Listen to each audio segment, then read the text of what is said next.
Had a little listen to his podcast, huh? Dude, it's educational. And besides, I've been wanting to listen to this one.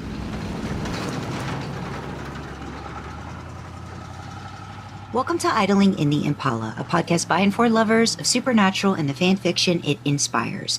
Before we begin, just want to remind you to follow us wherever you listen so you don't miss any episodes or bonus content. If you love what we do and want an easy way to show your support, please consider leaving us a positive, that's all the stars rating on your favorite listening platform. It helps SPN and fanfic lovers find us and share in the fun. I'm Sandra. I'm Kasey, and there's a ton of other ways to be a part of our supernatural road trip, from joining our Discord to fueling up the Impala with a Ko-fi donation or membership. Check out this episode description or idlingintheimpala.com.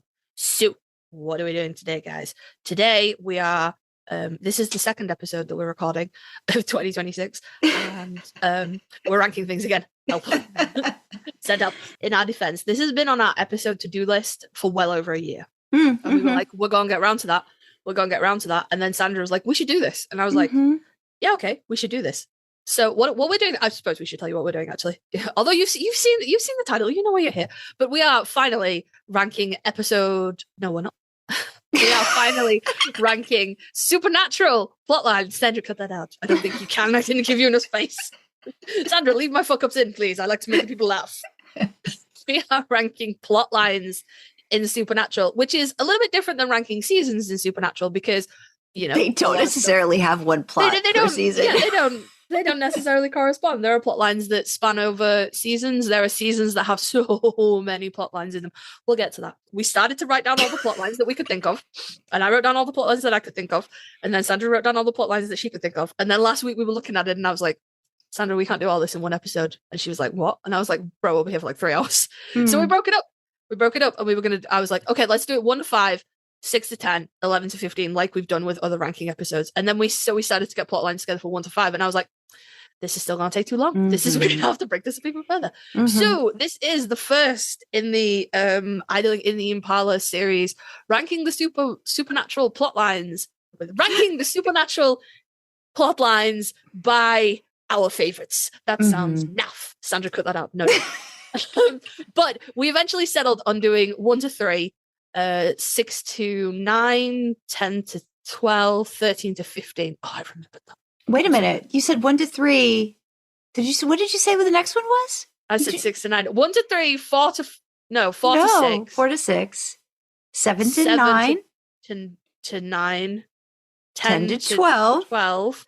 13 to 15. We're going to have 5. Our goal is to have 5 episodes that are going to be ranking supernatural plotlines. Yes. We are not married to that because if you're like, obviously you know Supernatural if you're here. After 6, things go a little bit rogue. So it depends. It depends how many plotlines actually we pull out of seasons, and you know we might break it up further. But this is the first one, and this is seasons 1 to 3 of plotlines, which we have ranked and made notes. We were still hesitant when we did our list because we're like, I feel like we still might be missing something. So we took it to Discord and they found more. Immediately came back with us like, hey, what about this? And we were like, oh, damn, what about that though? Son of a bitch. My thing was like, this actually was like Kasey said, this was really hard to do because a couple of our Discord members were kind of like inserting maybe like a character showing up and stuff like that. And I almost felt like some stuff merited being a plot line and others were more introductions of characters that you might see again that might actually be more important in a future plot line. Because of course we've got 15 seasons to work with. So we kind of cherry picked some of the suggestions, but we did come up with 2 or like, how did we forget these? Like, I was just like, I don't believe it. Like, I just totally forgot it. So it was good to get other watchers' perspectives because a lot of people, I think, focus, as we'll find out, the way we're ranking these, we came up with 11 plot lines for seasons 1 to 3 that we felt, again, totally like this, everybody's going to have a different thought process on this, but these are what we thought were plot lines that had, I guess, some like coherence to them, had like a start and an end, and or kind of like at least were very, to me, important to the season that they were a part of, or maybe not that important, but maybe somebody else thought they were. So we did 11. Again, this ranking is based solely on vibes. This is not like how well they were filmed or how good like how clear and concise the plot line had with the beginning, middle, and end. This was just fucking vibes. This was just what we liked. At least I certainly ranked it on vibes. Sandra might have ranked it on something else, but I ranked it on vibes. Well, I think for me, I mean, we'll go through the reasonings why we did what we did with them, but I think it'll be an interesting conversation. So, I think I was going to read out what we came up with for plots first, and then we will go through our rankings of them. These are kind of sort of in order. I'm going to include a handy dandy little chart that I came up with in the description, because my hope is to do this for every episode, so we can maybe really just get like a visual representation of how many plot lines there are in any given season that we came up with anyway. Again, we think we know who's going to get the trophy for most plot lines, but it could always change. It could always change. Yeah. So for plot lines, we've got the search for John, Sam back into hunting, life after Jessica's death. We considered that one plot line. This one I kind of made a decision on, which was Meg and the Yellow-Eyed Demon. So sort of like season 1 into season 2. Sam's abilities, finding other psychic kids, Azazel's army, sort of like mid-season 1 to the end of season 2. John's sacrifice, Dean's guilt, secret about Sam, pretty much all of season 2, the Greater Hunter Network, how the boys are viewed. So, for example, like the Roadhouse, Gordon Walker. Season 2 start the beginning, maybe to about mid-season 3, I felt like, if you include Gordon. FBI's Most Wanted list, Hendrickson's Obsession, sort of like end of season 2 into mid-season 3. Dean's demon deal to save Sam, Dean's impending damnation, pretty much the end of season 2 into the end of season 3. Hellgate opened, John freed from hell, cleaning up the demon mess. Again, end of season 2 into season 3. Ruby stalking Sam, learning her backstory, her promise to save Dean, pretty much beginning to end, I think, of season 3. Tracking down Lilith to save Dean, sort of like mid to end of season 3. And then we added Bella in the cult and her backstory, because she kind of shows up towards the beginning of season 3, and then her backstory is sort of like all wrapped up by the end. So those were what we picked. Again, your mileage may vary in terms of what you decided was a plot. We could have missed something entirely and been like, how are you guys Supernatural fans? How did you miss this? So we will definitely probably be hearing comments about this one. This is 100% a community project. Like 1,000%. Because we went to Discord with a list and went, please help. And Discord was like, okay, you forgot this and you forgot this. And we were like, damn, how do we do that? So we didn't discuss how we're going to do the rankings when we reveal them. We never do. So how do you want to do this? You want to go first, like best to worst? Okay, and then you'll probably I'll get yelled at when it's your turn. That'll be fine. Yeah, probably. And then when it's my turn, you can yell at me. Yeah, you do yours. I think we usually go worst to best, but let's go best to worst this time. No. I'm going least favorite to most favorite. Oh, okay. That's how I have it set up. I made my list the other way, Sandra. Now I have to read upwards. You always do that. I always do it this way. So that's what makes it so fun and interesting. But it's yeah, right I don't know.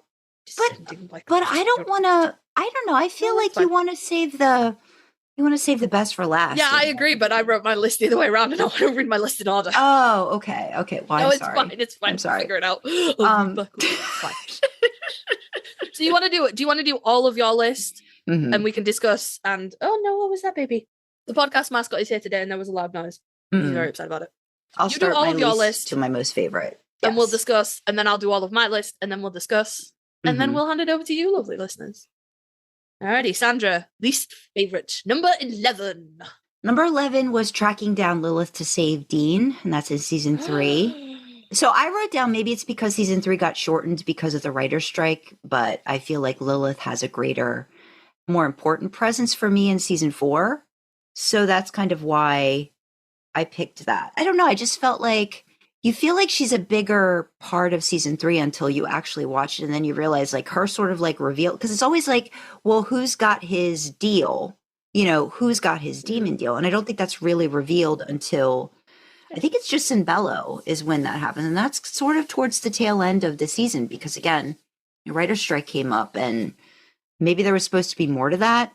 I don't know. So I have potentially put more weight See? plot line in season 2 that See? is actually correct. Sandra will correct me when we get there. No, but that's again, we're going off of vibes, right? These are our favorites and reasons why. Number 10 for me was Sam's abilities finding other psychic kids. And again, that starts towards middle of season 1. You start to realize something's going on with Sam into the end of season 2. It's not the plot that makes this one of my least favorites. Fight about this. Carry on. For me, it's the abandonment of Sam's ability in future seasons. I feel like it's a waste of a foundational plot. So I feel like they're giving you something. And again, this is more, I wouldn't get this ranking as I was watching it until later on to compare, like, and you're like, wait a minute, what's going on? Sam just doesn't have these abilities anymore. So watching it first go round, interested, but then knowing that it doesn't go anywhere really in future seasons, that's why my ranking of it is not one of my faves. So, okay. All right. Number 9, Hellgate opened, John freed from hell, cleaning up the demons. Again, this is like towards the end of season 2 into season 3. This feels to me like it was meant to be the driving plot of season 3 and it gets sidelined. But I'm not mad about that because I feel like more important storylines and character development kind of make up for it in that season. Season 3, for some reason, is I really think season 3, even though it's really short, there's a lot in it. Yeah, it's got so many great episodes that do sort of weave together, in little ways, but they're also they can be very standalone. And I don't know, like I was really trying to think, like Magnificent Seven, there's a big thing about the demons. And then Sin City, there's a big thing about the demons. And I know there's other things about demons throughout, but it just doesn't seem like at that point they're kind of like, it switches. Like, it's like they know I don't know. Again, I could be totally missing something. Number 8, and this is where it's like Meg and the Yellow-Eyed Demon. Mm-hmm. It could be the way season 2 is structured. But to me, the Yellow-Eyed Demon as the baddie, again, I feel like it's overshadowed by the Psychic Kids and all the other Monster of the Week cases. But I think that's also highlights that the episodes themselves, I think, are really, really tight and meaty. Like there's some really good ones in season 2 as well. So I think Azazel's kind of like he's lost in the sauce kind of a thing. Again, it could just be me. I do love that Meg returns a few seasons later because I feel like that's a great sort of like character return that we really get to see fleshed out more. So she might be more important to me later on. Yeah. So then number 7 is the Colt and Bella. I wish you could see my face right now. Well, we get too little of Bella's backstory, I feel like, too late. And she's a character that I really didn't like when I first watched. But more rewatches, I like her more. Because I feel like there's more to her that you just don't get to see. And also the fact that the Colt's very important in future seasons. So I feel like it's a good continuation of its importance after the season 1 debut of the Colt. So it's like all that stuff kind of like mixes together. So I think that's kind of why it's a little bit higher up. I guess for me, it's like, I just wish I knew they had to wrap up too much stuff again at the end of season 3 too quickly. There could have been more to Bella with that. So I do kind of like, maybe she's a little bit higher up because I'm like, I really wish we would have seen more of that. So that was intriguing to me for that one. Okay. Number 6 is Ruby stalking Sam, who Ruby is, promised to save Dean. I do like the slow reveal of this character. I still like on rewatching it. Like, I feel like it's peppered in kind of nicely, throughout the season.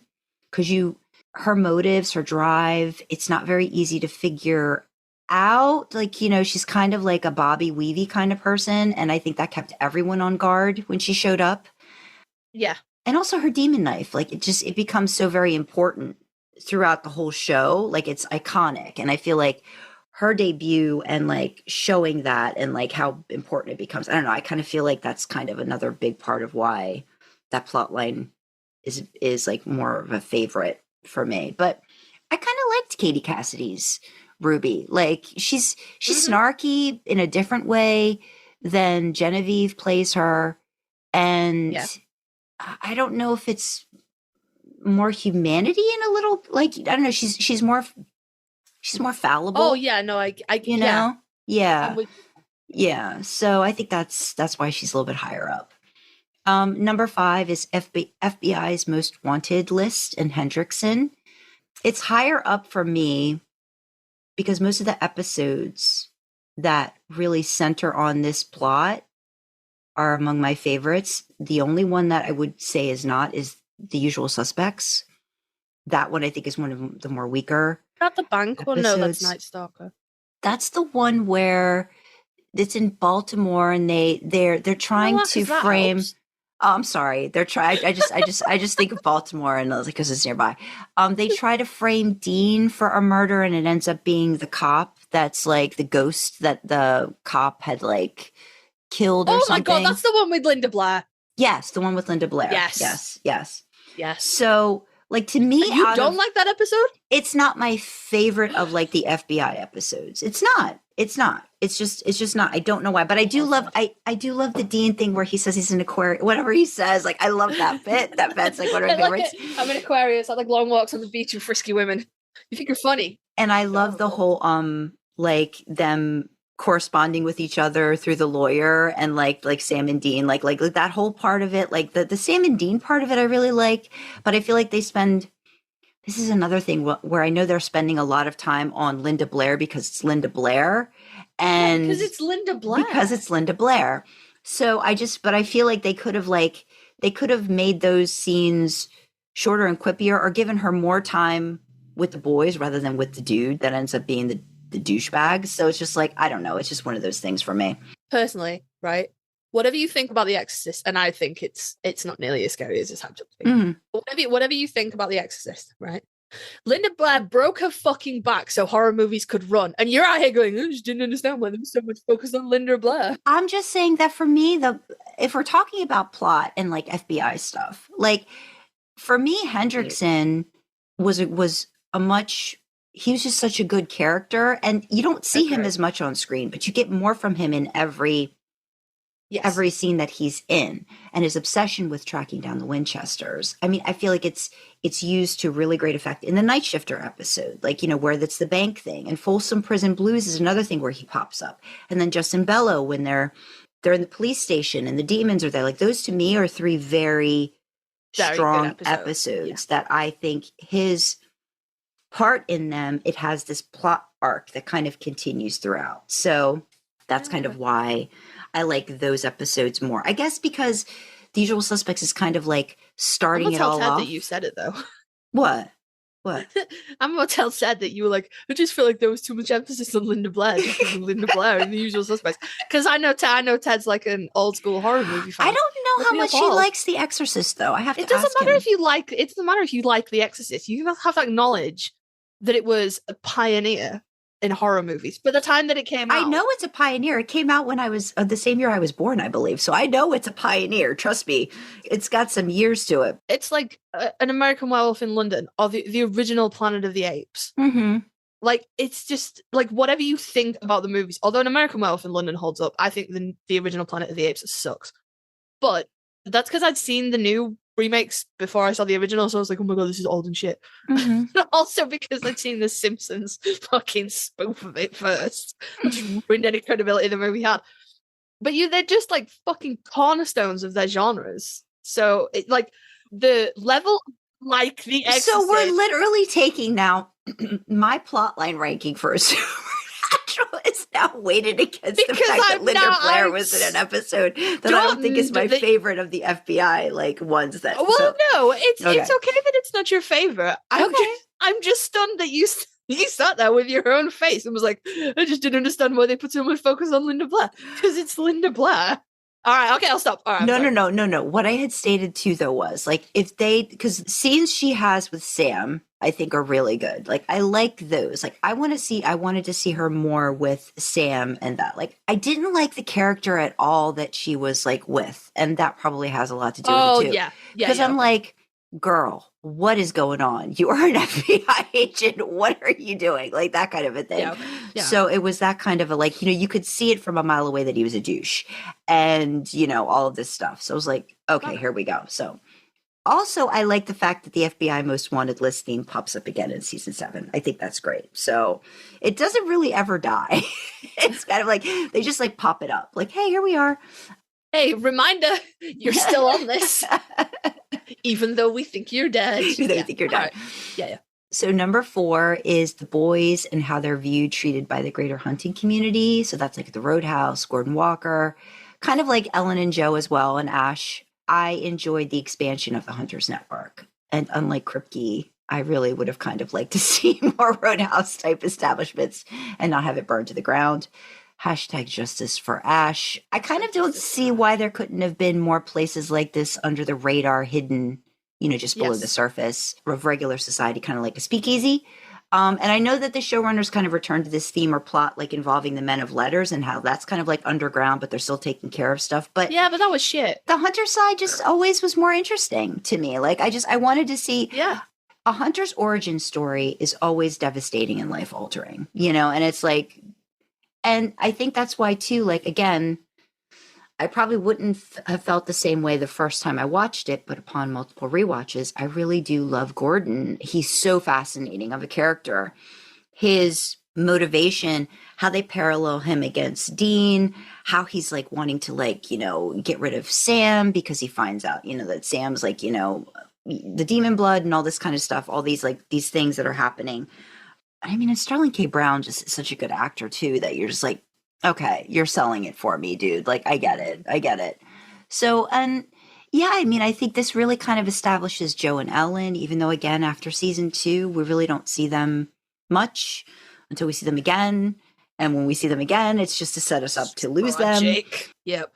Hashtag justice for Joe and Ellen as well. But I do like the fact that, again, it expands the boys' sense of the community, because I think really at that point they had like, what was it, like Pastor Jim, Bobby, Caleb, which we never saw. And I guess maybe a little bit of like, you hear about Lee and you hear about like some other people that maybe like they've Missouri, but Missouri again, like Missouri was only like a one-shot deal. And then they don't deal with her again. And after but she was technically part of the wider, because like John knew her. They found her through John's journal kind of thing. Right. But I guess for me, I guess that's like the little blip, that starts it. But then season 2 kind of like tries to expand on it. And you do see them, like the hunter community is bigger, even though when we ever get to season 14 and Apocalypse World Hunters in the bunker, I am going to have strong feelings. I think one of my least favorite plots. And then also, like, we're jumping out of seasons 1 to 3, but there's the hunters that find Sam in the bar when he's cosplaying as Keith. The hunters that take them out in Dark Side of the Moon. So they kind of pepper in. That might be the same hunters. I can't fucking remember, actually. It's how the boys are like become legendary. So it's sort of like, oh, fucking Asa Fox's funeral as well. Yeah, and I think this is like why were they?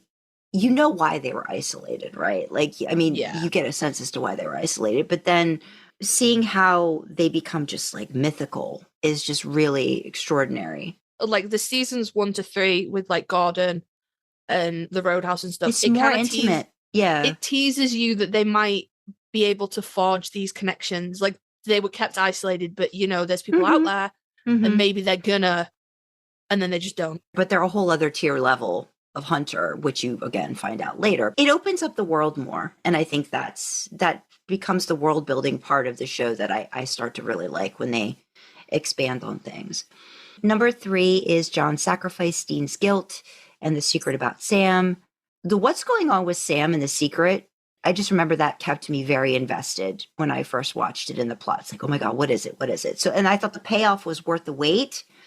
And its importance continues throughout the next few seasons. Like, this isn't just here's this plot, we're going to take care of it. No, it echoes throughout seasons, and it becomes like they build on it and it becomes greater. So I'm going to keep my opinions about this particular plotline to myself until it's my go. Yes. As we were talking about like foundational, like with Sam's psychic abilities, like I feel like this is a foundational plot. Like you need this for future seasons. So it's really important. Number 2 is the search for John. Sam's thrust back into hunting with Jessica's death. Really simple. You can't have the show without this plot. Without this, you don't have the show. And it starts off with the relationship rebuilding, Sam and Dean, all the things, what Sam is struggling with. I just got done watching Bloody Mary, and there was like talking about, Sam's guilt and Sam's secret and all these things. And like, you just realize how much he's carried for someone like Jessica, throughout the seasons and all of those kinds of things. And these are all, all the messed up relationship shit they have with their dad, all that stuff. It's just, it's there and it's important, and it's not supernatural without it. We base these very differently. Yes, I know. Number 1, Dean's sacrifice to save Sam and Dean's damnation. So end of season 2 into season 3. So for me, the reason this is like my most favorite in this section is because the plot line is inherent and necessary for every single episode in season 3, except for Ghost Facers. Did we even include Ghost Faces? I do, because I think it's a funny episode, but you hate it. No, as a plot line. Did you include Ghost Faces? No, Okay, I didn't rank that. That was a question. I think they threw that in there, but to me, see, that's more of like a character recurrence than a plot line. Like, I feel like you're introduced to a character and they pop up again. Yeah, but they're more not as really a funny monster of the week kind of silliness. Yeah, okay. Yeah. I was panicking then. I was like, I copied and pasted and I don't remember seeing Ghost Faces. No. So for me, like, this plot line, like, it's referenced. You're reminded of it. It's a countdown. It lingers in the back of every main character's brain. It drives the plot. It's like a freight train. Like, it's coming. It's like, it's important for everybody involved in this season. It hits on the theme of family, all of the Sam and Dean of it. And honestly, like, I feel like a lot of the moments where they talk about this, Dean's damnation, I think is just like exceptional acting moments from Jared and Jensen. So I think that's why for this, it's like number one for me. So those are mine. And now, Kasey, the floor is yours. And you could tell me how wrong I am about what You're wrong about all of them. No, I would actually like to start my list off by letting y'all know that I finished ranking this list 15 minutes before I was due to meet Sandra. So it's probably not as well thought out. As it should be. One of us has to be the pantser in this situation, and it's me. Yeah. So I ranked it, and then I started writing notes. I finished my notes minutes before Sandra arrived. Literally minutes. God. So, please accept my humble apologies. It's been a busy fucking week. I'm so sorry. And also, we didn't finalize these until Wednesday. And I don't want to work well under that kind of pressure. So I'm so sorry. Oh, Kasey. You still would have waited. Not have done. No, I definitely still would have done. No, if these had been finalized last Saturday, I might have done them yesterday. Friday night. Yeah, might have done them yesterday. Look, I'm just like, this is difficult. Okay, we know who you are. There's no judgment here. It's just like, come on now, Kasey. Let's be honest. I'm just like, in my own defense, I've actually only seen the show through one time. So. Yeah, but it's you been keep restarting ages this since one. I went back. It's been ages since I went back. I would say out of every section we've seen, you've probably seen seasons 1 to 3 the most, I would think. Yes. Without a doubt, yes. Okay, so my number 11, my least favorite, is John sacrificed Dean's guilt and the secret about Sam. Goodness. So this is what I mean. We ranked this on very different criteria, which is always fun. So Sandra's like, this is like a core tenet of the whole show, and I'm like, yes, this is where it got awful. Not like story-wise awful, emotionally awful. Okay.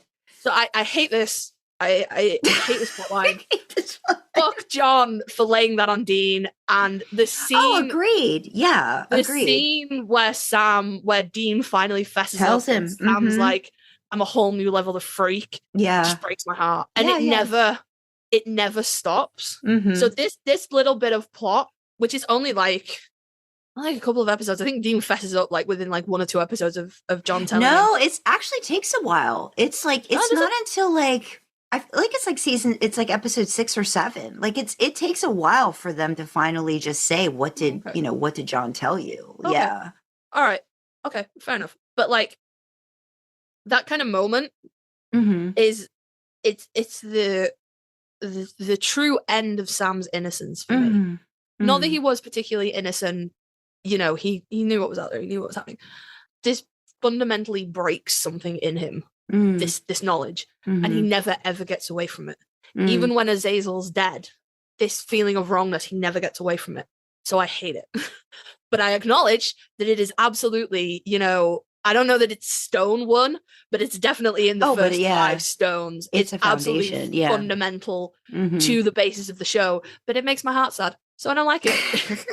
And I told you. Based on vibes, just purely on vibes, y'all. So my number 10,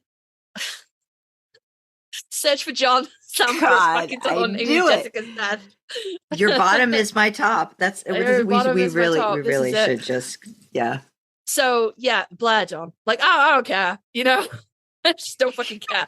Yeah, he's on a fishing trip with what's he fucking saying? He's on a hunting trip and he hasn't been home in a few days. Sam says he's on a Miller. He's doing his Miller. He's doing overtime on his Miller time shift. But he says something. It's something Jim and Jose.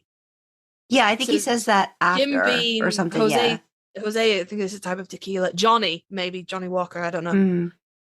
Just fuck John. I don't care. Just don't fucking care. But again, established. I'm also fuck John, but yeah, me it's vibes, y'all. It's vibes. It's very subjective. But again, this it truly is like stone one, absolute foundation that everything else is built on. So I acknowledge its necessity, but also fuck John. I don't care. I don't care if they ever find him. I don't care. So I just couldn't, like, there's nothing inherently wrong with it. It's, it's how we kick everything off. But in good conscience, I couldn't put it any higher because fuck John. Yeah. I get it. Okay, number 9, the boys and how they're viewed / treated by the greater hunting community, Roadhouse, Bobby, Roadhouse, Gone, Walker, blah, blah, blah. So I kind of included Bobby in this because I don't think when did we figure Bobby out until like... Bobby starts end of season 1 into season 2. Yeah. So, I mean, like, obviously, # we love Bobby, # Bobby is the best dad. But I loved finding out about the Roadhouse. But I'd like, in very similar to Sandra, I don't think enough was done with it. And I know that was a choice by Kripke, and like, it's okay, bro, you can be wrong. You can be wrong about your original characters that you designed, whatever. It's fine. Don't worry about it. Excuse you, Kripke, I have 40 odd fan fictions about your TV show under my belt. Okay, I know more than you. So, oh goodness, what I actually wrote down 15 minutes ago, well, not 15 minutes ago, it was probably over an hour ago now, is that Gordon was very interesting. But actually, there's something about Gordon that makes me think very much about what is currently going on in the world's political climate, specifically in America. That absolute black or white, it's like 0 shades of grey. Yeah. And it makes her a very compelling character. It makes her a very interesting character because it leaves you with a lot of questions. It's very compelling. And also you can kind of see when you think back on how Dean was in the early seasons, still that very same black and white, no grey. Yeah. You can see where if Dean hadn't had Sam, he definitely could have gone off the rails in the same way. And I said, like I said when you were talking about it, it kind of dangled like the possibility of a wider network, but then took it away. So I liked it, but couldn't really rank it any higher. Yeah, it's weird how I like decide that even though they dangled it, like it's more important than like what they did with Sam's abilities. And I don't know, like again, maybe it's because of the characters that they brought in that I like really like the psychic kids. I really didn't like. They were great. They were okay. But it's like I didn't really get a big connection with them where you get a connection with a lot of these characters. With the hunting community, yeah. Yeah. And the Walker thing is really interesting too, because Gordon Walker, like, I mean, the very first episode he comes into play, it's a total parallel of like, black and white and, all of these things. And like, I feel like that's a moment when you see Dean. I mean, I think you see Dean bounce back and forth between gray and black and white quite a bit. It's just dependent on circumstance. Where Gordon is just black and white. Just like there's black and white all the time. Yeah. I think in those early on seasons, Dean was still pretty black and white. Like he could be talked round, but he was still kind of like monster bad, human good. Whereas I think Sam saw a lot more of those shades of grey. But as we went on, I think that kind of switched as well. And Sam got a little bit more hard-hearted, and he was less willing to look for the shades of grey. If they weren't immediately apparent, he was less willing to find them. Where I think baby Sam in the early seasons hunted a lot more to try and find ways to help, not hurt. Yeah, it's just interesting the way they play with that with each character depending on what's going on. Again, I think we'll talk about that more. Yeah, I think Dean, he he got more. I won't say that he was willing to expend more effort to look for those grey areas, but I think he got more willing to see them. You know, they still had to be pretty obvious. He wasn't going to go hunt down like, oh no, this guy ran into a burning building, so we totally shouldn't kill him for eating people. You know, wasn't going to go to that extreme. But he was more willing to consider the options instead of just monster bad, human good. Then we get into, I can't wait for season 7. That'll be great. Okay, my number 7 is tracking down Lilith to save Dean. Purely based on vibes. I love a kid villain. That is all it comes down to. I don't particularly care about like honestly the whole Lilith holding Dean's contract was like, it was just frustrating because like every time they thought they'd found the person, it was like, oh no, secretly you have to find God's bigger brother called Phil. You know, it's just like the next one and the next one. It was like when you're playing a video game and you get to a boss and you like get the health bar down and you're like, yes, I win, and then they come back with another health bar and you're like, oh, for fuck's sake. You know, it was just a little bit frustrating. I don't think it is a trope subversion at this point, but like small children being evil is like, we were talking about The Exorcist, you know. They did that a lot too. They did, and like that children one, like the changelings and stuff like that. Oh no, the changeling episode. Yeah, I hate that one. Oh, yeah. And again, maybe it's because I have children. So I am intimately familiar with waking up at 3:00 in the morning to find my child's face. Yeah, no, I would. That 3 inches from mine. That would freak me the fuck out. I'd be like, please go away. Please go away. You're not honestly, I don't. I've had it happen to me where I've opened my eyes and my child has been there, but I've equally had it happen where I've woken up and rolled over and my child has been there, and I couldn't tell you which is worse, because opening your eyes to someone's face in your face is awful, but waking up and opening your eyes and knowing that someone's watching you behind you is a different kind of awful. Like there's no good scenario here. Damn, it's unpleasant all around. I love my children. Nobody call anybody. Kasey loves her children. I love my children. Call anybody. Nobody call anybody. I love my children. But no, I like eons ago. It was a trope subversion to have the kids be the bad guy. But I feel like it's a trope in of itself now. I mean, I felt like the little girl did such a greepy job. Yeah, she was really good in it. Pretty good. But again, like why didn't we see more of her? You know, like it would have. I don't know. You know? I feel like I kind of want to give grace and be like, well, the less you see something, the more interesting and mysterious it is. Yeah, and that was probably for the best. But also, it was like, yeah, well, okay, Lilith. And honestly, with something like that, once you've done like breaking someone's neck, there's only so many places you can go. There's only so many things you can make a child do horrifying things before it becomes not horrifying anymore. Yeah. Similar kind of vibe to the Leviathan and the little girl in 7, and then she's only in there for a little, like it was only in her for a little while before it moved on to another body. Right. You know. Yeah. There is a finite amount that you can do with a small child doing like objectively horrific things before it loses its power. But the little girl that played Lilith did a fucking bomb job. Justin Bello, when she comes into the police station, fucking gold star. I think it's a different little girl. And then when they have the little girl at the end, like, I think they both did a great job, but I think the one at the end was really creepy and like, you know, wanting to like, when she wanted to have like, no, at the end of the finale for season 3, when she's in the house with the family and she's just like in charge and she's like, Isn't that the same little girl that comes into I don't think it's the same little girl. She comes back again in season 4 in a Yellow Fever, but I feel like it's a different actress. Okay, I'm specifically thinking of the actress who is in the house with the family. Yes. And she breaks her grandpa's neck at the dinner table. I'm specifically that actress. I think she shows up again in season 4 in Yellow Fever, but I don't think she was in the Juicin' Bello. I think it was a different little actress altogether. I think. Well, both. If it was 2 different actresses, they both did an excellent job. Yeah, they both did an excellent job. Lilith, the character, comes back in 15, and it's shit. We're not even going to talk about it. We're not even there. Garbage. Sorry, actress who played Lilith in season 15. You were great. The plot was garbage. Sorry. Okay, then my number 6, the Yellow-Eyed Demon, seasons 1 to 2.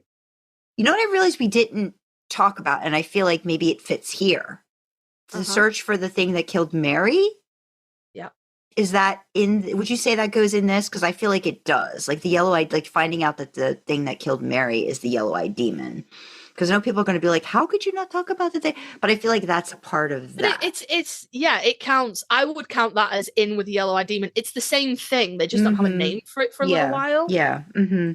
So this is kind of like in the same, we rank these kind of in the same spot, this one. Kind of thing, yeah. I personally thought the yellow-eyed demon, it was an excellent villain to build the show around. It wasn't way back when everyone was babies, demons were scary. You didn't fuck with demons. So having a demon as the main antagonist, I think was really good. And you didn't need like a whole heap of lore or understanding. It was just demon making an army, using human children, feeding them blood, killed mum, bad guy. I liked it. It was good. It was a good concept. And like all of the props to Frederick, I think you pronounce it Lane. Fucking gold star. Just perfection. He does do a good job in his scenes. Very, very creepy. I really, really like it. I think when we talk about demons, especially like high-ranking demons, he like sets the tone for the rest of the show. I think everyone that comes after him, like Meg sets the tone for like that female kind of almost seductress demon kind of thing that she does. But I think Azazel sets the tone for like big bads. And Azazel is technically Meg's daddy, right? Honestly, I've not really looked into that. But yeah, he gets upset when the boys take out the other male demon and Megan. Those are my children. All right, bro, shut up. But just, that kind of like snarky, sassy, like posturing almost, but not really posturing because they really truly believe they're going to win. Monologuing, I like it. This is one of the things too where I think we've talked about this before, how like one actor takes the interpretation of what another actor has done. And the fact that you don't see Frederick playing Azazel until after Jeffrey Dean Morgan has actually portrayed Azazel in John Winchester at the very end of season 1. And I think you see a lot of that, just taking that mantle and then going with it, but then making it, like a little more snarky. But there's a little bit of snark in that too, and it's very unnerving. So to see that character again fleshed out more in another vessel, but how it's portrayed is still, you see sort of like a little bit of a through line there, which I think is fun. I think you can weirdly, I don't think that follows through to the other yellow-eyed demons, the other, not Knights of Hell, what are they fucking called? Demons. Princes of Hell. Yeah, no, we're gonna have more things to talk about. We're not talking about that, but I don't think that line follows through to them, but it definitely follows through to like Alistair, Crowley, that kind of just like quite scene, like a little bit of scene chewing, but still substance there. Like they're kind of like that. There's more below the surface. That's really and beefy. It's not grandstanding. Like they truly believe what they're saying to you, and they're so confident and so arrogant. But it's backed up by a true belief. Like they cannot conceive that they're not going to win. Yeah.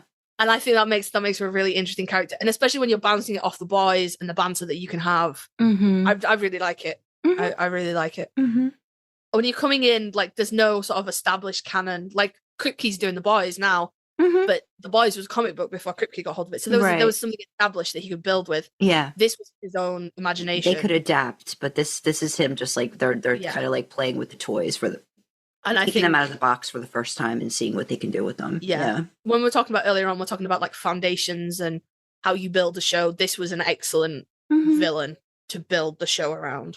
So my number 5, Sam's abilities. Wait a minute. Are you number 5 or number? Wait a minute. How many did you do? Azazel was 6. What was 7? Oh no, I've skipped one. I have 7 for Yellow-Eyed Demon. Okay. No, I skipped one. Come back to me. So 11 was John sacrificed Dean's guilt and the secret about Sam. 10 was the search for John / Sam thrust back into hunting. 9 was the wider hunting community. I missed 8. Okay, what's 8? Ruby stalking Sam, who Ruby is, wants to save Dean. Okay. I didn't, like, this was okay. I didn't mind it. I quite liked, I like Katie Cassidy's portrayal of Ruby. I liked the snack and the back and forth that she had with Dean. But I think Ruby's arc got much more interesting when we get into season 4. Yeah. And you really wonder why. Excuse me, what I did last summer has no bearing on this opinion whatsoever. No, but And I will honestly, say this we're is probably nothing in the same, like the way we've ranked it, it's pretty similar. I mean, yours is 8, I'm 6, so it's not that far off. Yeah. It's just, I don't know, there's just something about like this introduction of Ruby and the knife and all that kind of stuff. It was really good. It was really interesting. And that kind of like, oh, we're fighting a demon, but we're working with a demon. It was good. But I just feel like when we get into 4 and like not on the first watch, but on the rewatch, you see Ruby pulling the strings on Sam. It's so fucking clever. And I really like that. I do like that too. Yeah, that is good too. Yeah, I guess I just have a soft spot for her because I feel like she doesn't. Ruby is one of the only characters in the entire show with true faith. She never wavers. She never doubts herself. She's loyal and faithful to the end. She never changes her mind. She never backstabs anybody. Well, she does, but she never backstabs anybody that she wasn't loyal to, that she was loyal to. You know, her goal is consistent the whole way through. Free Lucifer, because she's faithful to him. Yeah, I think she kind of embodies that sort of like femme fatale. You know, I think it kind of like you see it more in like season 3 because you really don't know. Like, you know, like because by season 4, you know, she's established some sort of relationship with Sam. Yeah, it's just she like the way she flits in and out and just she's snarky. Like her thing with the French fries, I just love. I love that they carry that through in season 4 too. Like, you know, it's just little things about the character that are built with this Ruby and this season. I think that I like just a little bit more, Okay, so we missed Ruby, so that means 7 was tracking down Lilith to save Dean, and Meg and the Yellow-Eyed Demon was 6 for you. Okay, gotcha. We're on track. All right. 5. Sam's abilities finding the other psychic kids. Explain. I wish that this plotline had gone on longer.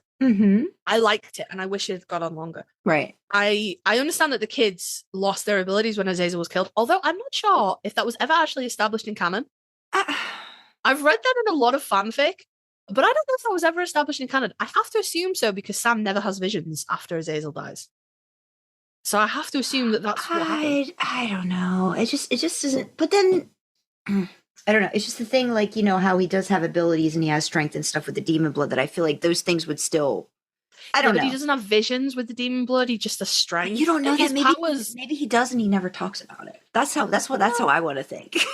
Yeah, I mean, you know, that's a great headcanon. But my interpretation of canon is that he doesn't. The powers that he got being a special child of Azazel, not telepathy, the ability to move stuff with his mind. Is it telepathy? Well, he has premonitions and he has telekinesis. Does he have a little bit of telekinesis? I think he has a little bit of telekinesis. Telepathy, maybe? I don't know. There's different words. Mind reading. Okay. I think it's telekinesis. Yeah. But he has the premonitions and he can move shit. Yeah. And then when he's on demon blood, then his power is directly related to demons and what he can do with them. And I don't feel like there's overlap. I don't know. I just feel like it's so weird because I feel like if you're going to give these, like if they're using these abilities to figure out who's on top and then Azazel dies, like why does that just go away? Like why is that connection just severed? Well, I don't know. That's the nature of magic. But is it magic though? I thought that was the demon blood that did it. Yeah, but that's a form of magic. If he still has the demon blood in him, isn't it just kind of percolating in there and just something has to trigger it? I think you need a connection to the original caster. Okay. To do something. That's my interpretation of it. When Azazel dies, the power dies with him. I never thought of it that way. Sam's demon blood powers are totally different. I guess like for me the demonic stuff to me wasn't necessarily magic to me, you know, and like maybe that's why. I don't know. I don't really know how to. I think the only thing that the latent powers that Azazel gave him, the blood still in him from Azazel, is that he can never consume too much demon blood. You know, like Famine says to him. I think that's kind of the only overlap in my interpretation. So interesting. Does if listeners, do other listeners have gone onto this Kasey train? And I just was totally like not paying attention to the whole magic part of it. It's apparently not. It might not be magic, but I don't know what else. I don't know what else to call what demons can do. I guess to me, unless you could extract every little bit that's like to me is like probably like done some like gotten into his system. Like, to me, I feel like I don't know, like something started it, right? Yeah, Something triggered it. It can still be latent within him, Mm-hmm. but it no longer has power. It's almost like it's like a hormone kind of a situation. How like people go through puberty and like stuff starts happening and you're like, oh God, what is this for the next 3 decades? And then you don't have the hormone anymore. It's like, it's kind of still there, but not quite kind of a situation. And he's like, it's fundamentally changed him on like a cellular level. Yes. And that fundamental change carries over. If he'd never drunk demon blood, he would never have known. Because he did. It's like this latent changes, hormones, but virus, even whatever you want to call it, influences that. So it's like correlation, not causation, I guess. Are we missing the whole Croatoan virus thing in this? That's not really, that was just like a start. That was just like a blip. Thing, wasn't it? Okay. Yeah. Okay. Yeah. Maybe readers, please let us know what you consider to be plot lines. But go back to what I was saying before I got distracted. Yeah, I don't know if canon established that Sam's powers went when Azazel was killed, but he never had visions again, so I'm making an assumption. Okay. I think stumbling over these kids a few years later would have been cool. Like if they had kept their powers, for example, like having to track them down and tell them to fucking pack it in, or having to clean up messes from these kids that had fucked shit up and didn't know. But none of them survived, right? Do you think there were more that just didn't? Yeah. Didn't. Okay. All right. An army does not make with like 10 kids, bro. No.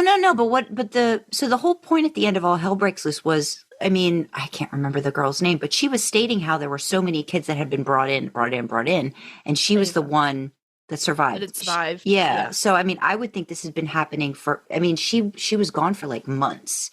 So this had been going on for quite a while, like, and if that happened over the course of just a couple of days, and it's like a Hunger Games for Azazel's, psychic kids. I mean, there could have been hundreds and hundreds. And I mean, did they exhaust them all? Who knows? We don't know. Yeah, and it had all come down to that last group that Sam was in, and then Ava died. Azazel was busy. Sam. Yeah. He was a busy boy. Yeah. I think that was a pretty crucial plot point to base a lot of the season on, to just go, that's done now. I agree. I wish we'd have seen more of that.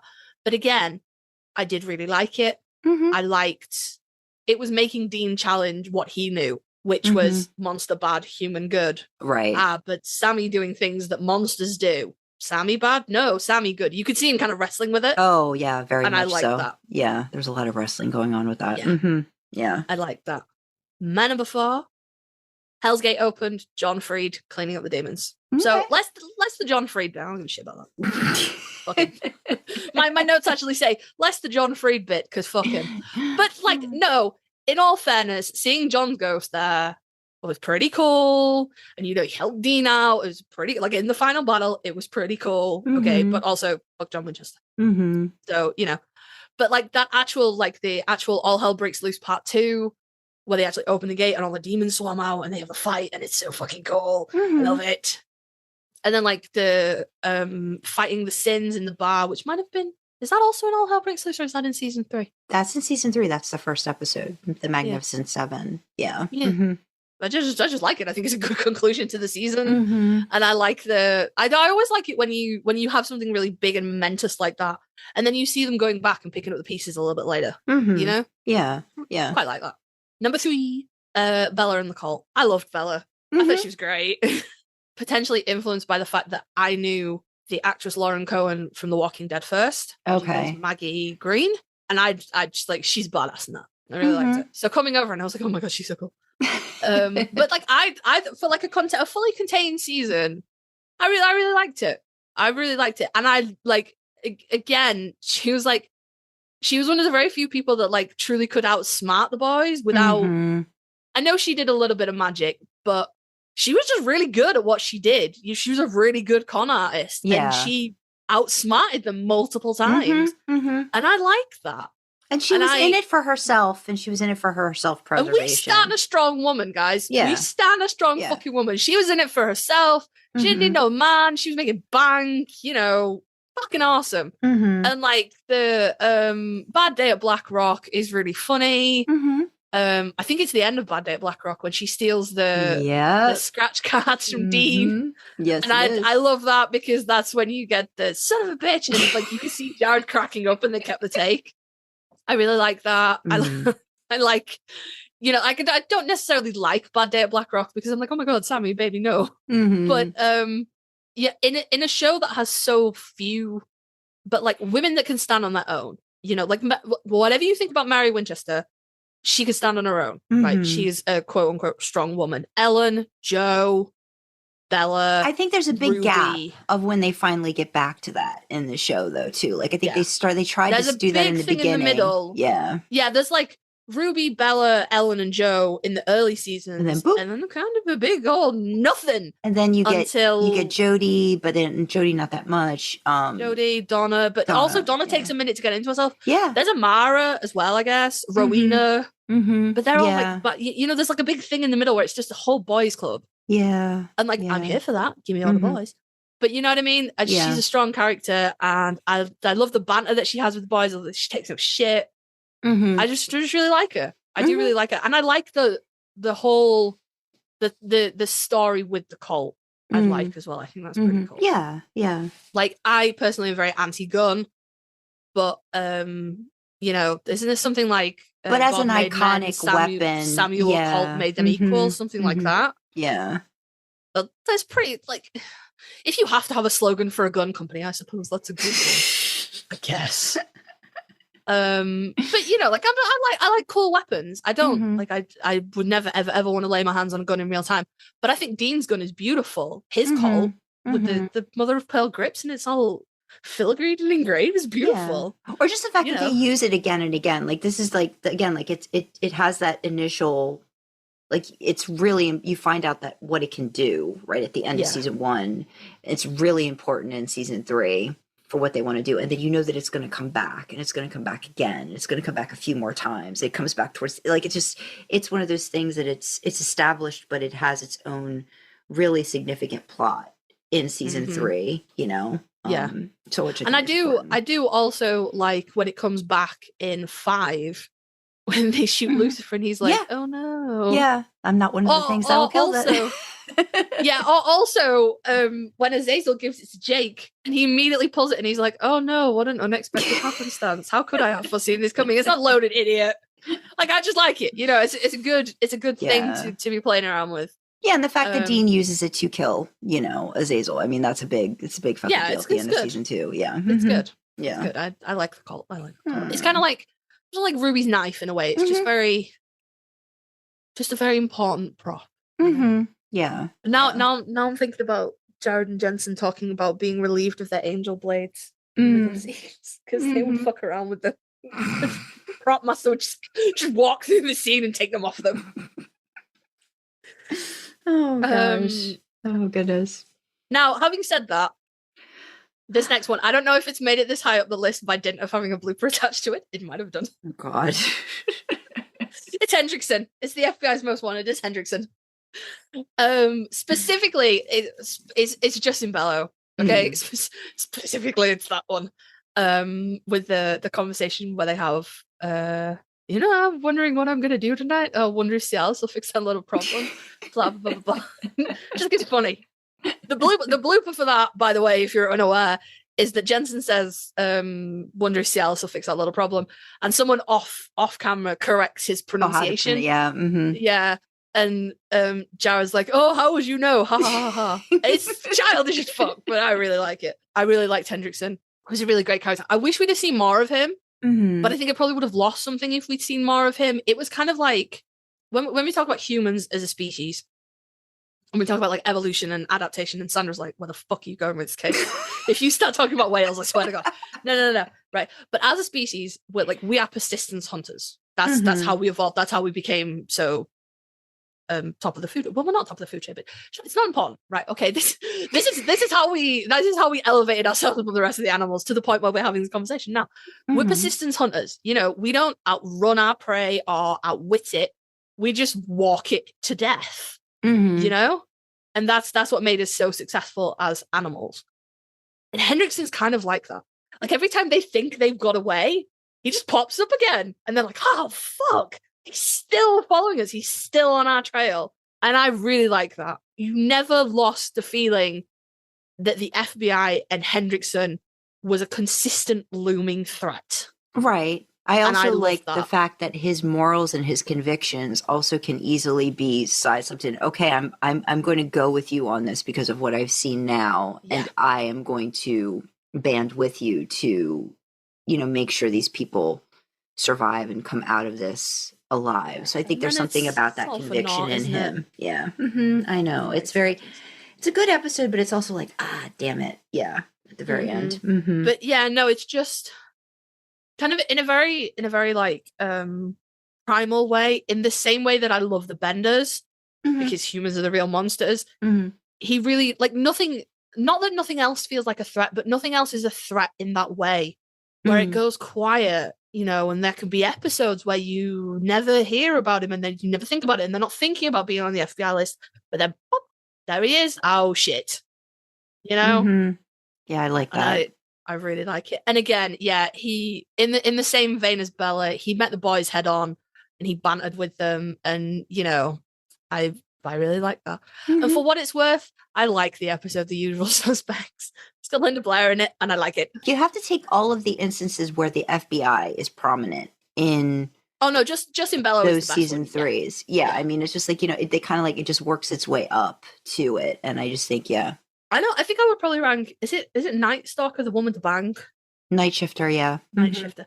I would probably rank that higher than The Usual Suspects, but that's because I think Ron is amazing. Yeah, it's that too. But I love Ron. But it's a totally different environment, a different situation that you see the boys. Kind of like with Folsom Prison Blues too. Like, you see them in, but you don't see. You see Hendrickson outside of that working with, like just, so it's this distance, but then they kind of, they have this little bit of like banter and Night Shifter. There's the continued like hunt in Folsom, and then just in Bella is like convergence of it. That I feel like those are almost like a little trilogy, because it's Hendrickson, where Usual Suspects it's setting it up for, they're going to be on the most wanted list now, like they escaped or whatever. So it sets it up for Hendrickson, I feel like. Yeah. But I love Ron. #, justice for Ron. Lots of justices are needed in Supernatural for many people. So many justices. Yes. Justice for Ron. So well, then that means we're matchy on number one. Isn't that weird? That's so weird. So weird. There was nothing else it could be. There was absolutely nothing else. Dean's sacrifice to save Sam, Dean's damnation. The ending of season 2 is peak television, in my opinion. Like, I've watched a lot of TV shows. Fucking that one. That one is. Oh, yeah. God. My insides, guys. My insides. It's absolutely fucking great. And again, the pressure that you feel in 3, and you kind of watching like Dean's trying to be all chill about it, but then you're watching him get more frightened, but you're watching Sam get like more and more and more feral. Yeah. Trying to figure this out. There are so many episodes like that towards the tail end, especially. Yeah, I think Time is on My Side is the one with the doctor. No Rest for the Wicked is the last episode. Yeah, that's Time is on My Side when Sam's like, I'll do it as well, like whatever it takes. Yeah. You really, like, for me, that's kind of like the, not culmination, because obviously we've got a whole heap of other seasons, but that moment when Time is on My Side, when Sam is like, I'll damn myself with you. Like, I'll damn myself too. And I'll do it too. Yeah, it's like there's no hesitation. Yeah, it's like whatever the magic pill is, I'll take it too. Something like that. But it's kind of like, so you sort of see them, they're like, that's when you kind of, not that they've got over the whole John thing and Dean's sacrifice and everything, but that's when you kind of cements, for me anyway, that it's Sam and Dean. Yeah, it's their relationship. Yeah, it's them. It's this them without John. This is what this means. Yeah. Like, to them. That I think, like I said, when I said like the Sam and Dean of it all, I really feel like season 3 kind of establishes that, and then unfortunately, as we'll get into it in later seasons, like they try to break it. Like again and again. But that kind of like there's no. That's like Sam's kind of meeting Dean there, because Dean doesn't hesitate. He's like, he makes the deal and he doesn't hesitate. And, he lets him discover a bargain down to a year, and he's like, yes, fine, whatever, bring my brother back. And that's when you see Sam kind of meet him Mhm. where he's at, you know, and go, well, I'll damn myself too then. If this is how I save you, I'm with you. Yeah. And it's, guys, it's just beautiful. It is. It's just beautiful. And Sandra's gonna kill me. I'm writing a fic around the end of All Hell Breaks Loose 1, which is the last time I did this. It's like what I guess what I would consider a true song fic, where you take the song line by line. Okay. So the last time I did this, it was Demonic Junkies? the fic was called A Tale of Two Minds. Okay. The song was Kill Pop by Slipknot. Mhm. And that was like a whole mess of gender confusion, and I was clearly working through some shit when I wrote that. So I haven't named this one yet, but the song is Say You'll Haunt Me by Stone Sour. Like, forgive me, Corey Taylor speaks to me, okay? But I don't know what it is, but Corey Taylor just speaks to me. The song in itself it sounds dumb, but it's a love song in a very specific Corey Taylor specific kind of way. It's a love song, and it's, you know, a plea like, say you love me enough that you'll haunt me when you're gone. Like, if one of us dies, say that you'll still be with me, you know?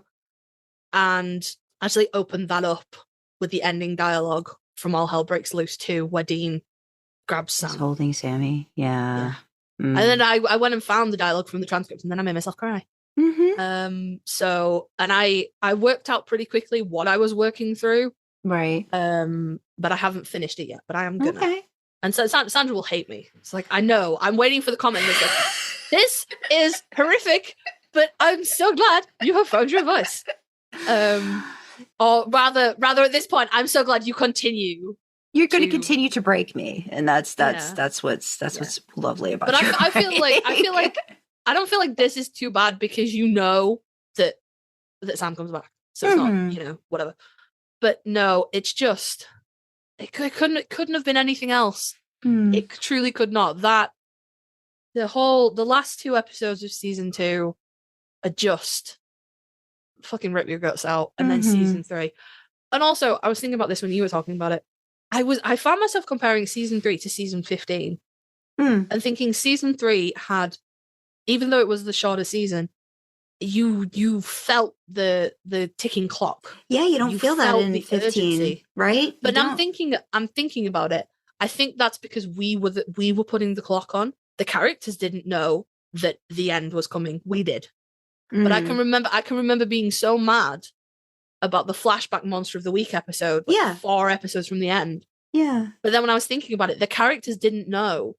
There was no clock for the characters. It was the clock for us. Okay, but the thing is, there was, though, because like they kept being told by Billy and they kept being told by Jack that, you know, they're getting prepared for this. They're waiting for the time when it's like it's going to happen soon. Like there's an impending stuff to it, but well, maybe then, yeah. It's been a long time since I saw 15. Like I haven't seen 15 since it aired. But yeah, there's this like just pocket of, and I mean, and I know series, like the way they're built, sometimes that happens, and I know they take breaks and they do their Monster of the Weeks and stuff, but I felt like even the Monster of the Weeks in season 3 somehow really truly related to what was happening. Like even when you talked about that guy, the long distance call one, where he was like talking to like people were coming back from the dead, quote unquote, to call season people. 3. Yeah. That was that was important, you know.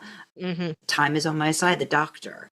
Mystery Spot, like it's just like, you know, Sin City, they, you know, the instances with the demon, like all of these things were like it played you in. Couldn't forget about it even for an episode. It just came. It was just there, front and center, because you knew it was on everybody's minds. And again, season 15 should have been on everybody's minds. The end of the world is pretty like important, you know. I wonder if it's because they'd set up season 3 to say Dean has 1 year. That is a finite amount of time that you can count in days, hours, minutes. Whereas season 15 was a little bit more, soon. You don't know when, but soon. The vibe. I mean, let's just be honest. 15 seasons of a show, like, you know, it's just like everything else. There was an excitement of what can we do, like you were saying in the beginning seasons, that I don't think they probably just over time, it was like, here we are. We're just trying to get to the finish line. We're doing that last push, and maybe the push doesn't come until the very end, just to get over, kind of a thing. So again, there's reasons, I'm sure, for why things like we've talked about many times, but I think that there's just something about, there's an energy to season 3. It's very different. That I just I love, like when I'm getting ready for my rewatch of season 3 to start. I don't know, it's like here we go, also, buckle up. Season 3 was still in the time when death mattered. Mm-hmm. People died, and unless you did something, they stayed dead. Mm-hmm. That was all fucked off in 4, maybe 5, I forget. With the angels, Dark Side of the Moon, whatever fucking episode. Yeah, I think 5. I think 5 is when it really started to started to crumble. Yeah. Whatever season Dark Side of the Moon was in, that's 5.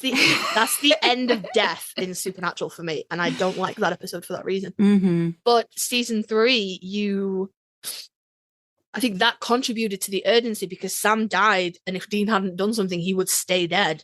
Yeah, so, and he knows he can't fuck with it. He can't do anything, and it's just like this. And Sam's if I don't do something, mm-hmm. Dean's dead for real. There's I can't trade my soul back. Yeah. Even though I try. So I think that very much adds to the urgency of it. Whereas by the time we got to 15, Death was like an old pal. They were calling him up. Yeah. So I think that certainly, you cut the legs out from something when you do that. Mm-hmm. And also, season 3 had a definitive countdown of this is the day. Yeah. Whereas 15 was a bit more oh, it's coming. You don't know when, but it's coming. Yeah. It's a little bit different. But yeah, season 3 is grab you by the nuts, compelling television. Mm-hmm. Yeah. So couldn't be anything else. So isn't that weird? We were totally different in the rest of them, but number one, we were starting to get all scattershot, made us cry. And then the very bit at the end, we got there. Like I said, once I finally sat down, I was like, okay, let me try to figure these out. Come to me in another month, I could swap these up differently. But for this point in time, this is, I think, where we're both at and we're good with. And we'll see what we do with seasons 4 to 6 whenever we get that in our bonnet to tackle. Stay tuned. Hopefully this year. This season I think we're going to try to do it. But But this is good. Do you have any I'm just interested in hearing what people say, oh my God, you forgot this. How'd you forget that? Yeah, that's what I'm interested in. We've gone through all the things we could think of. We outsourced to our Discord. And if you have thoughts, you should join our Discord. Mm-hmm. And then when we come to do 4 to 6, you can have some input, and you can say, hey, what about this? Could you consider this? We'll have the final say, but chances are we'll probably incorporate something in what's given to us. And even if your suggestion doesn't get into the episode, a discussion will certainly be had, and that's cool. Certainly will be had. There are many discussions that are had in our Discord when they get going. It's always fun. Oh, yeah. I'm looking forward to the next one. So we're going to wrap up this episode. Thank you for listening, and let us know what you thought. You can email us at idlingintheimpala@gmail.com. You can comment on Spotify. You can leave a YouTube comment. Join our Discord and chat with fellow idlers and us in real time. Check out our merch store, which is another fun way to show your support. You can find details for everything on our website. That's idlingintheimpala.com. Want to fuel our supernatural road trip? Consider supporting us on Ko-fi. We have perks to go along with different membership tiers, and we'd love to have you along for the ride. Speaking of perks, we've got special shout-outs for some of our Ko-fi members. From our Shotgun Picks the Music tier, we've got Runaway Dreamer, Crowley's Mistress, Sam and Dean 76, Elia, Charlie, and Just Whispering Fantasies. Thank you for picking the tunes in the car. Support like yours keeps our podcast going. Thank you. Don't forget, you can always support us for free by liking, commenting, subscribing on YouTube, and following, rating, sharing on audio platforms. Engagement like that really helps us with the algorithms. All hail their benevolence. As always, we have the causes we support in the description. So for me, you have LGBTQ plus talking charities. From Sandra, you have mental health charities. And of course, the main causes that we are highlighting, championing, spotlighting are World Central Kitchen and Doctors Without Borders. If you want to know more about these causes, why we're supporting them, what they mean to us, check out idlingintheimpala.com. There's a page there called Causes Cause with all the details. So with that, we will say thank you for joining us in the back seat, and we will see you next time, guys. Bye-bye. Bye.